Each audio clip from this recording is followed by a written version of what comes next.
Hello बच्चों, कैसे हैं आप सब। आई होप कि आप लोग बहुत अच्छे होंगे, अच्छे से स्टडी आप लोग कर गए होंगे। तो आज हम इस वीडियो में देखने वाले हैं प्रश्नावली 10-10 में 1 का जितना भी क्वेश्चन है सभी के सभी क्वेश्चनों के इसमें हल करने वाले हैं, वो भी एकदम रापचिक तरीके से। तो चलिए एक एक क्वेश्चन के लेके चलते हैं और कंसेप्ट के साथ समझते हैं। लेकिन इससे पहले अगर आप हमारे चैनल पहले पर आए तो चैनल को सब्सक्राइब कर लीजिए, वीडियो अच्छा लगता है वीडियो को लाइक कर लीजिए। नंबर 1 बोला है एक वृत्त की कितनी स्पर्श रेखाएं होती है। तो सबसे पहले आपको वृत्त समझना पड़ेगा कि आखिर ये वृत्त होता क्या है। तो वृत्त एक गोलाकार की कोई आकृति होता है जिसको हम क्या बोलते हैं जी, वृत्त बोलते हैं। यहाँ पे देखिएगा तो यहाँ पे एक सेंटर होता है, क्या होता है जी, इस बीच वाले बिंदु को हम क्या बोलते हैं, यहाँ पे बोलते हैं केंद्र। क्या जी, केंद्र। यहाँ पे केंद्र और ये बाहर वाले साइड के बीच का जो दूरी होता है उसको हम क्या बोलते हैं जी, उसको बोलते हैं त्रिज्या। क्या बोलते हैं, त्रिज्या यानी रेडियस। इसको केंद्र यानी सेंटर बोलते हैं। ठीक है, अगर हम त्रिज्या को दोनों साइड से लें, मतलब यहाँ से लेकर यहाँ तक, तो ये क्या हो जाता है जी, ये होता है आपका व्यास। क्या होता है जी, ये हो जाता है आपका व्यास। और उसमें कोई बात समझना नहीं है। तो यहाँ पे देखिएगा तो किसी भी त्रिभुज का सबसे बड़ा जो किसी भी त्रिभुज का सबसे बड़ा त्रिभुज है कि वृत्त है जी, हाँ, किसी भी वृत्त का सबसे बड़ा जो भुजा होता है वो क्या होता है जी, व्यास ही होता है। क्या होता है जी, व्यास होता है।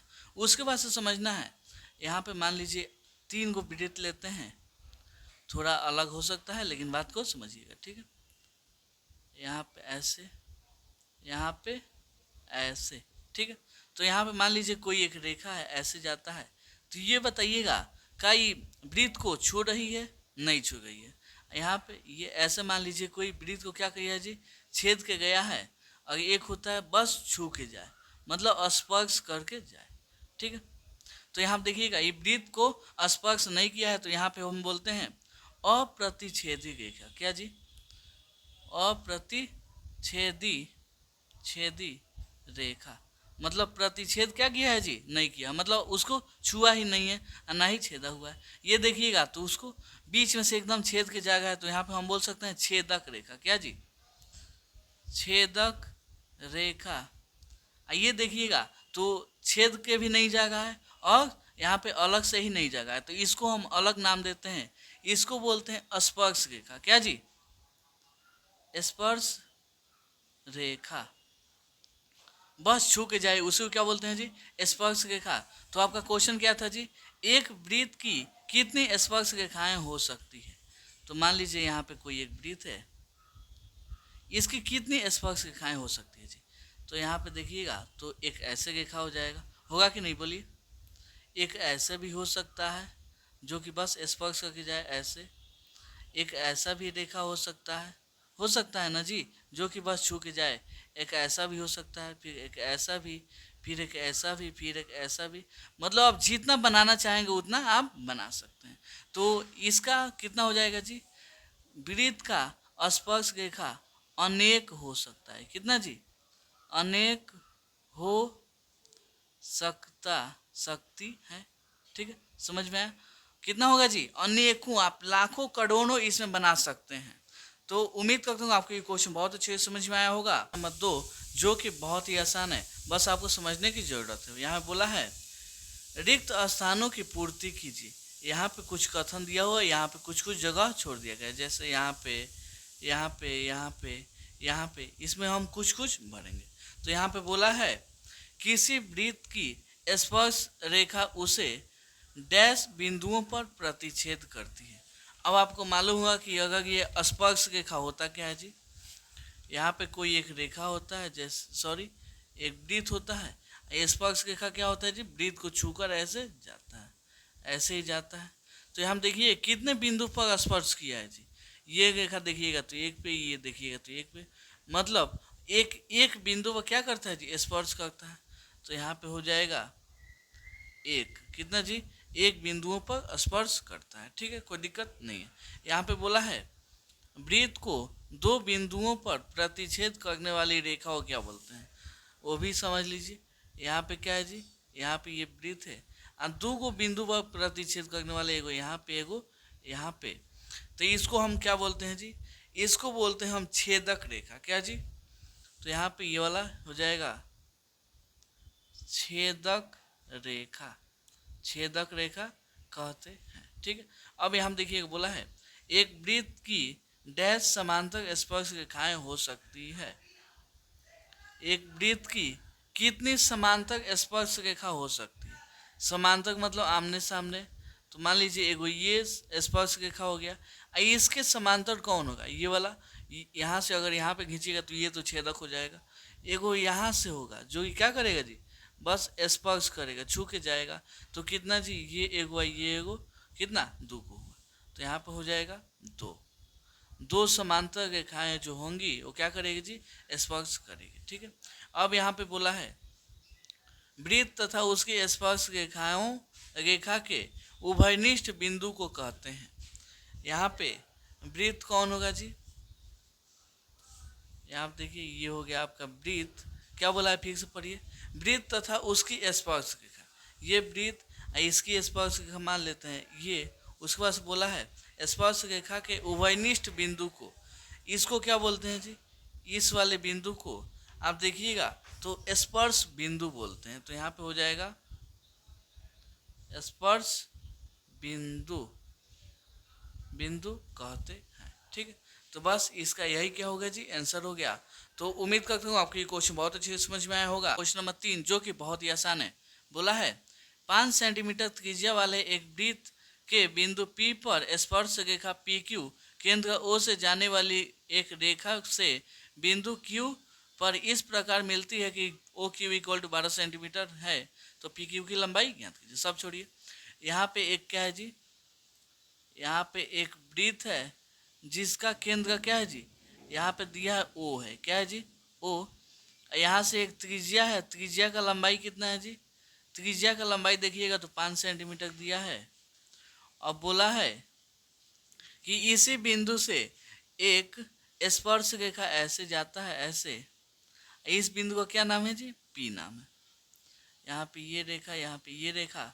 अब बोला है PQ, यहाँ पे कोई एक बिंदु Q है और यहाँ से O और Q को मिलाया है, ऐसे कर दिया है। ठीक है, और यहाँ पे ये भी बोला है कि OQ का लंबाई कितना है जी, 12 सेंटीमीटर। तो OQ का लंबाई यहाँ पे 12 सेंटीमीटर। तो हमको यहाँ पे निकालना है PQ का लंबाई, हमको ज्ञात करना है, यानी यहाँ से लेके यहाँ तक इसका लंबाई ज्ञात करना है। तो आपको मालूम होगा त्रिज्या और स्पर्श रेखा के बीच का कोण कितना होता है जी, 90 डिग्री होता है। कितना होता है जी, 90। तो यहाँ पे हम करते हैं हल। जब 90 होगा इसका मतलब क्या है जी, ये PQO अच्छा है, POQ क्या है जी, समकोण त्रिभुज है। तो यहाँ पे लिखते हैं समकोण त्रिभुज, समकोण त्रिभुज POQ में जिसमें कोण P क्या है जी, 90 डिग्री है। ठीक है, कोई दिक्कत नहीं है। अब ये समकोण त्रिभुज है तो हम इसमें पाइथागोरस प्रमेय लगा सकते हैं ना। तो यहाँ पे लिखेंगे पाइथागोरस प्रमेय से, पाइथागोरस प्रमेय से। ठीक है, प्रमेय से पाइथागोरस प्रमेय क्या होता है जी, कर्ण का स्क्वायर, कर्ण का स्क्वायर इक्वल टू आधार का स्क्वायर प्लस लंब का स्क्वायर। ठीक है, कोई दिक्कत नहीं है। तो यहाँ पे कर्ण कौन होगा, 90 के सामने वाला होता है कर्ण, यानी हो जाएगा OQ का होल स्क्वायर। यहाँ पे आधार कौन होगा, ये वाला ले लेंगे, PQ हो जाएगा, PQ का क्या होगा जी, होल स्क्वायर। यहाँ पे लंब हो जाएगा OP चाहे PO बोलिए, इसका क्या होगा जी, होल स्क्वायर। OQ का मान दिया है कितना जी, 12, तो 12 का होल स्क्वायर। PQ का मान हमको ज्ञात करना है तो PQ का होल स्क्वायर हो जाएगा। PO का मान दिया है 5, तो 5 का होल स्क्वायर। ठीक है, कोई दिक्कत नहीं है। 12 का होल स्क्वायर कितना होगा जी, 144।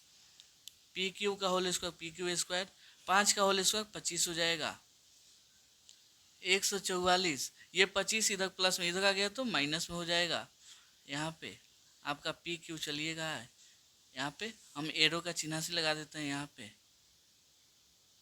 ठीक है, उम्मीद करता हूँ आपको ये क्वेश्चन समझ में आ रहा होगा। चलिए अब यहाँ पे देखिएगा तो 4 में से तो 5 जाएगा नहीं, तो 14 में से 5 गया 9। अभी हार्सिन दिया था 3 हो गया, 3 में से 2 गया 1, यहाँ पे इतना PQ का स्क्वायर। अगर ये स्क्वायर इधर आ गया तो रूट में चेंज हो जाएगा, यहाँ पे इतना। अब रूट 119 का कोई वैल्यू होता है नहीं, तो यहाँ पे आ जाएगा पी क्यू का मान कितना हो जाएगा जी, रूट 119 सेंटीमीटर, क्योंकि सब क्या चल रहा है जी, सेंटीमीटर में चल रहा है। यही इसका क्या हो गया जी, आंसर हो गया। तो आपका अब 119 सेंटीमीटर क्यूब आपका ये वाला क्या है जी, यही आंसर हो जाएगा। ठीक है, तो उम्मीद करता हूँ आपको ये क्वेश्चन बहुत अच्छे से समझ में आया होगा। एक का क्वेश्चन नंबर 4 बोला है एक वृत्त खींचिए। तो चलिए हम पहले एक वृत्त खींच देते हैं, यहाँ पे खींचते हैं, आपको अच्छे से समझ में आएगा। चलिए हाथ से खींच गए तो थोड़ा सा गलती हो सकता है, लेकिन आप कंपास से खींच लीजिएगा। ठीक है, एक वृत्त खींचिए, खींचा गया, बोला है और दो दी गई रेखा के समांतर दो ऐसी रेखाएं खींचिए। ये एक मान लीजिए क्या है जी, एक रेखा है और दो गो रेखा खींचना है। क्या करना है जी, दो गो रेखा खींचना है, जिसमें इसमें से एक स्पर्श रेखा और दूसरी छेदक रेखा। तो समांतर रेखा खींचना है, पहल का क्या खींचना है जी, स्पर्श, मतलब छू के जाए। तो यहाँ पे मान लीजिए हम एक ऐसे रेखा खींच देते हैं, ये क्या हुआ जी, समांतर हो गया। यहाँ पे इसका नाम दे देते हैं P, यहाँ पे नाम दे देते हैं Q। और एक दूसरा खींचना है कैसा जी, छेदक, मतलब छेद के जाता हो तो ऐसे यहाँ से बीच में से फाड़ दीजिए।